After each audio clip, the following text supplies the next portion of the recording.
இசைஞானி இளையராஜா அவர்கள் இன்றைக்கு நம்மிடையே இப்பொழுது.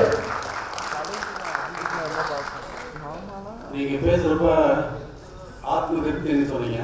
ஆத்மாவுக்கு திருப்தியும் கிடையாது, அதிருப்தியும் கிடையாது.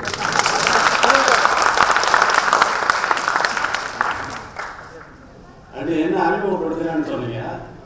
என்ன எங்க அம்மா அறிமுகப்படுத்தி 70 வருஷம் ஆச்சு.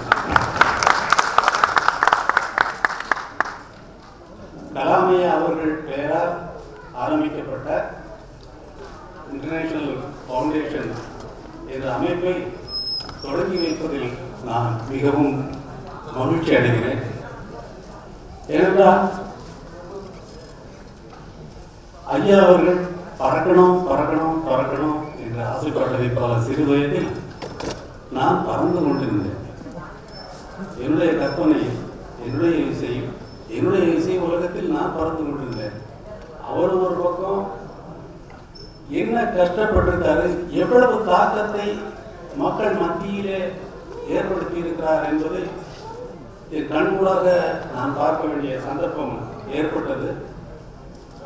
இங்கே பேசிய விஜயராகவன் அவர்களும் ஸ்ரீ விஜயராகவன் ஐயா அவர்களும் திரு பொன்ராஜ் அவர்களும் அவருடன் பணியாற்றியவர்கள் அவரை பற்றி சொல்லுகின்ற அந்த தகவல்கள் நமக்கு எவ்வளவு இன்ஸ்பைரிங்கா இருக்குது அப்படின்னு சொன்னா, அவர்கிட்டயே இருந்து நேரடியா கேட்ட அவர்களுக்கு எவ்வளவு இன்ஸ்பைரிங்கா அவர் இருந்திருப்பார் அப்படிங்கிறத நான் கற்பனை பண்ணி பார்க்கிறேன்.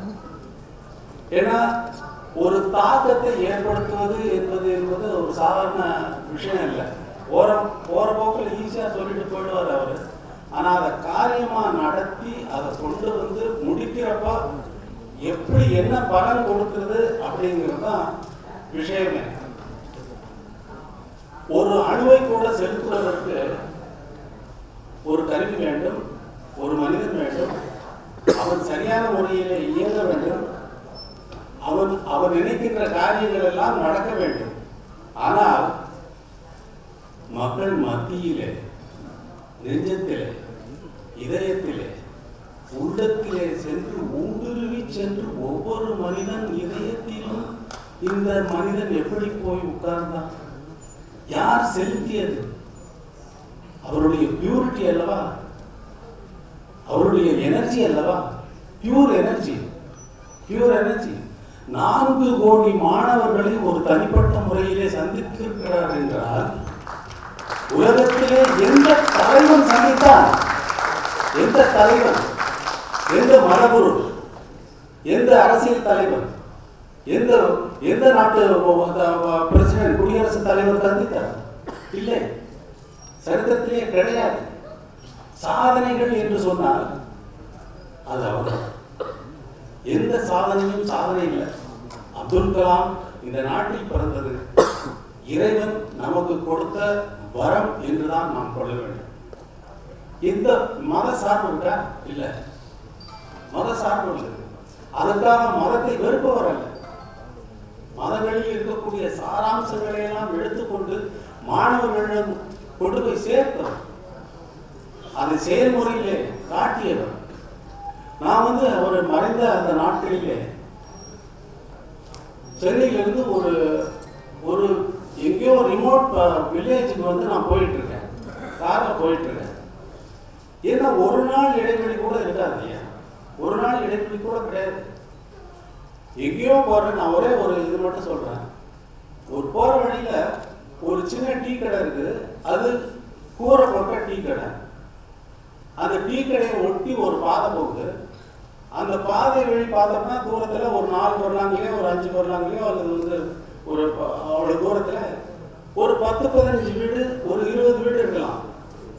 அந்த இடத்துல இந்த டீ கடைக்கு முன்னாடி ஒரு பேனர் அடிச்சு ஐயா படத்தை போட்டு அவருடைய வாசகங்கள் கொட்டேஷன்ஸை போட்டு அவர் என்ன போட்டாரோ அவருடைய வாசகங்களை போட்டு பிரிண்ட் பண்ணி எப்படி போட்டாங்க அப்படிங்கிறது எனக்கு ரொம்ப ஆச்சரியமா இருக்கு. ஒரு மனிதன் அவன் காசு செலவு பண்ணணும். அந்த ஊர்ல 10-20 வீடு இருக்கிற குடிசை வீட்டுல இருக்கக்கூடியவனை எப்படி போய் இவர் பாதித்தார்? இது ஒரு ஊர்ல ஒரு இடத்துல இல்லை அப்படின்னு நினைக்க வேண்டாம். நான் போற இடங்கள் எல்லாம் அவருடைய படம் தான். ஒரு சினிமா நடிகனுக்கு ஒரு தியேட்டர் வந்து ஒரு பர்டிகுலர் நடிகனுக்கு வந்து அவனுடைய ரசிகர் மட்டும்தான் அவனுடைய அபிமானியாக இருக்க முடியும். வேற ஒரு தலைவருக்கு, அரசியல் தலைவருக்கு அவருடைய கட்சி ஆட்கள் மட்டும்தான் அவருக்கு அபிமானியாக இருக்க முடியும். ஒரு மத தலைவருக்கு அவரை ஃபாலோ பண்றவங்க வந்து அவங்களுடைய வழிமுறைகளை ஃபாலோ பண்றவங்க தான் மட்டும்தான் இருக்க முடியும். ஆனா எப்படி ஒரு நாடு முழுக்க, இந்தியா முழுக்க அவருடைய படத்தை வைத்துக் கொண்டு அஞ்சலி செலுத்திய காட்சியை என் கண்ணால் ஒவ்வொரு கிராமமாக பார்த்து கொண்டு அந்த நாடு முழுக்க வியந்து வியந்து வியந்து வேறு ஒரு வார்த்தையும் இல்லாமல், வேறு ஒரு நினைப்பும் இல்லாமல் அவரை பற்றிய நினைவிலேயே நான் வந்து என்னுடைய அந்த பயணத்தை முடித்தேன். அவர் சொன்னார், ஐயா வந்து பேசினது, திரு பொன்ராஜ் நீங்க பேசின பேச்சுக்கு அப்புறமா இந்த மேடையில் யாரும் பேசி மக்களை அவங்களுக்கு வந்து நீங்க சொன்ன செய்திக்கு மேல யாராலையும் பேசி இங்க இந்த ஒரு செறிவு நிறைந்த ஒரு சொற்பொழிவு இங்க யாரும் நிகழ்த்த முடியாது. நான் இங்க வரப்ப என்ன பேசுறதுன்னு நினைச்சிட்டு வந்தேன். எனக்கு சம்மந்தமே இல்லை, நான் எங்கேயோ இருக்கேன். நான் பேச ஒரு குடும்ப நிகழ்ச்சியில என்னை ஒரு குடும்பத்தினராக இவர்கள் சேர்த்ததை போல ஐயா அவர்களை ஒவ்வொரு இந்திய குடிமகனும் தன்னுடைய குடும்பத்தை சேர்ந்தவராக நினைக்கிறார்கள் என்பதை நினைக்கும் பொழுது மிகவும் மகிழ்ச்சியாக இருக்கிறது. அவருடைய மறைவு அல்ல, அவர் நம்முடைய வாழ்ந்து கொண்டிருக்கிறார். அவர் சொன்னதை போல அவர்தான் எதிர்காலம் என்று சொன்னார் திரு பொன்ராஜ் அவர்கள். அவர் எதிர்காலம் என்பது நாட்டுக்கல்ல, நாட்டு மக்களுக்கு. நாடு என்பது நாட்டு மக்கள் தான். மாணவர்களை அவர் எவ்வளவு நேசித்தாரோ, குழந்தைகளை எவ்வளவு நேசித்தாரோ,